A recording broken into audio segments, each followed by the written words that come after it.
Ce matin circulait sur les réseaux, en ce mois de mai 2020, une nouvelle passée à peu près inaperçue.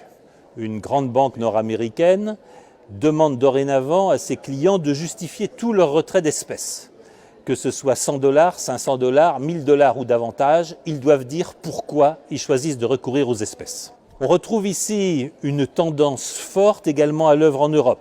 On sait qu'en France, il est interdit de procéder à toute transaction en espèces de plus de 1000 €.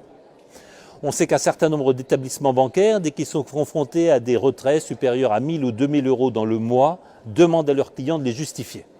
La guerre aux espèces a commencé. Elle se traduit aussi par la suppression des guichets bancaires. Essayez de trouver un guichet de retrait d'espèces ouvert à Bruxelles et vous m'en direz des nouvelles. Tout ceci s'exerce sous la pression des banques centrales qui veulent réaliser la monnaie digitale de banque centrale. Tout ceci se réalise sous la pression d'une planète numérique et digitale qui souhaite que tous les paiements soient désormais exercés par voie numérique, ce qui aura de graves conséquences. Parce que ces conséquences sont triples.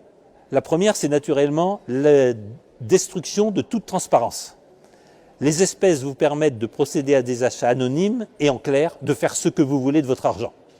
Alors avec l'argent digital, ce ne sera tout simplement plus possible. Tout achat sera tracé, il pourra être retracé dans l'histoire et il pourra être porté à votre préjudice.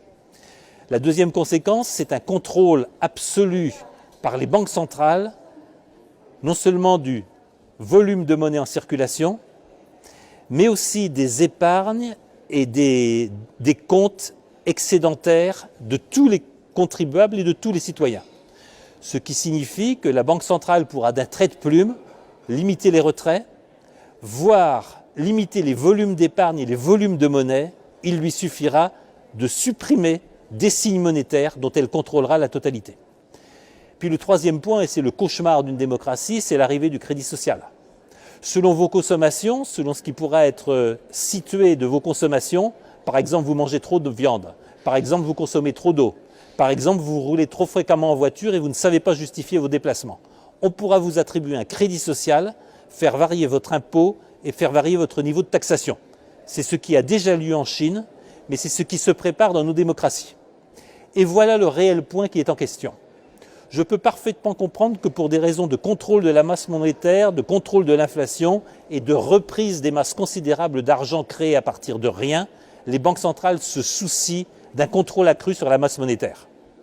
Je peux le comprendre, mais nous devons voir que ce sont nos démocraties qui sont en danger en adoptant des systèmes et des éléments techniques qui sont aujourd'hui le propre des régimes totalitaires.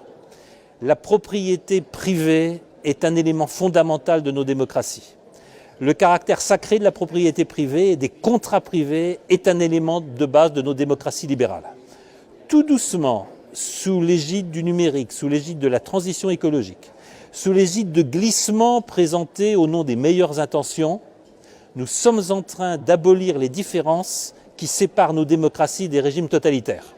C'est une pente extrêmement dangereuse, c'est à nos politiques de réagir, c'est à nos politiques de reprendre leurs responsabilités, c'est à nos politiques de ne pas abdiquer devant les experts, les savants, les comités et les big tech. Si nous ne prenons pas le contrôle des techniques digitales, numériques et de l'intelligence artificielle, ce sont ces techniques qui gouverneront nos sociétés, qui décideront de notre épargne, de nos moyens de consommer et de vivre, et c'en sera fini de nos sociétés libérales.